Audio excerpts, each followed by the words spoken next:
Now see, my 9 to 5 grind just be weighing heavy on my mind. Cause see, them 2 15-minute breaks and the half-hour lunches don't be enough. So when I go home, I'll be ready to relax my dome and unwind and let my mind release by burning some green trees wrapped in a brown leaf. So on my way home to the crib, I hit the weed spot, get me a $20 bag of that gunfire, and hit the liquor store, get a box of Phillies and 2 tall cans of Budweiser. Now one day I'm sitting at the crib smoking a spliff, sipping my brews, and I happen to be flipping past the NBC Nightly News, and I see this police chief giving some speech about he setting up some crime task force committee to help crack down on crime in the city, and at the end of his little soliloquy, he had the nerve to say that he wanted to send a message out to the people that crime don't pay. Now that's a bunch of bullshit. Because not only is it cliche to say that crime don't pay, but that's like a 400-pound fat man trying to jump a fence. It just doesn't make sense. See, crime is big business. Just look how many people who are employed by the judicial system, from the COs to the POs to the prosecuting attorneys to the bailiffs who guard the juries, the courtroom stenographer, the crime scene photographer, the 911 dispatcher, the file clerks, the phone tappers, and can't forget about the forensic science to do the lab test, the people who manufacture the bulletproof vest, the ATF, the FBI, and the DEA. And if crime would have stopped tomorrow, all these people would be out of work the very next day. See, crime is just as important to the economy as any other commodity. See, when the crime rate does go down, how often does the police department lay off some of his officers? See, since crime is big business, they just get the politicians to create more laws to create more criminals. So they come up with some little slick shit like a seatbelt law with a cute catchphrase like click or the ticket and claim they want to save lives. But the truth is, they just want to get off in the nigga business, see what he doing off in his ride.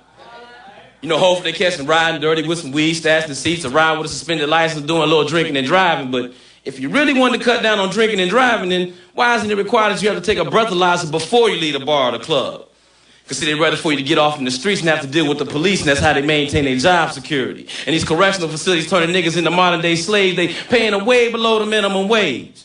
So they pay a prisoner 15 cents an hour to press out your license plates. But when you go to the DMV, it costs you $200 or $300 for them exact same license plates. So don't tell me that crime don't pay, because every other day they shut down from school because of city budget cuts. But when was the last time you heard of a prison going bankrupt?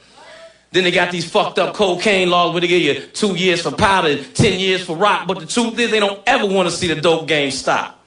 Because see, a drug is a drug, whether it's crack or Prozac. They got these little children addicted to Ritalin, but you never see no pharmaceutical company being portrayed as no villain. I mean, what if they made all the legal drugs illegal?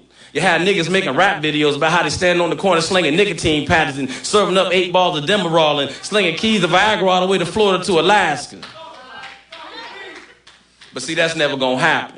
Because see, rich white folks have never allowed themselves to be given the same status as some ghetto crack addict. See, prisons are built for the poor and uneducated. That's why they represent more than 90% of the population that's incarcerated. See, half of them don't care they slaves, the other half don't know. So prison just becomes the revolving door for the unskilled and the poor, which just creates more job security for the CEOs, the wardens, and the criminal defense lawyers. And even the district attorney got his hand inside the cake, prosecuting cases of people he know are innocent just to get them caught up in the system. Because see, prison is big business. There's more people in prison in America than anywhere else in the world, yet this is supposed to be the land of the free.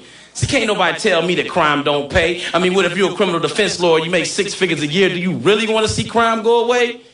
Hell no. You'd rather see people living in poverty because poverty breeds crime. The more crime means the bigger the house, the bigger the boat, and the better the Rolex watch. And while the kids get to go off to college, poor kids go off to the school of hard knocks. Now, I'm all about peace, but fuck the police, and especially the chief of police in this bullshit speech about how crime don't pay. Because pretty soon there won't be nobody left to lock up, then what? You just left with a fucked up nation, the police all patrolling one big plantation, everybody just sitting around waiting for another Emancipation Proclamation like it's 1863. See, everything I see leads me to believe that there's a very thin line between breaking the law and being the law, because see, laws are made to be broken. So you can't tell me some of these judicial officials ain't secretly hoping that niggas don't open up their eyes and realize that the only way to beat the system is to stay out of the system. So I'm no longer giving them shit. I'm gonna make sure I stay legit, because I don't belong in no prison. So the next time a cop pulls me over, I better tell him to suck on these 9 inches and get fucked with no foreplay, because I understand the game, and I know that crime pays, and I know this the land of the thief and the home and the slave, and I know America got 1,000,001 ways to get paid. So the last thing I'm trying to hear is a motherfucker tell me that crime don't don't pay. Man, they write history books about crooks. From Jesse James to John Dillinger, man, they was notorious gunslingers. And when John Gotti died, they marched him through the city like he was some type of slain world leader. And these drug dealers go out and buy Mercedes and Lexus, but nobody ever asked Mercedes and Lexus to forfeit 20% of their profit because 20% of their product was bought with drug money. They don't give a shit where the money come from.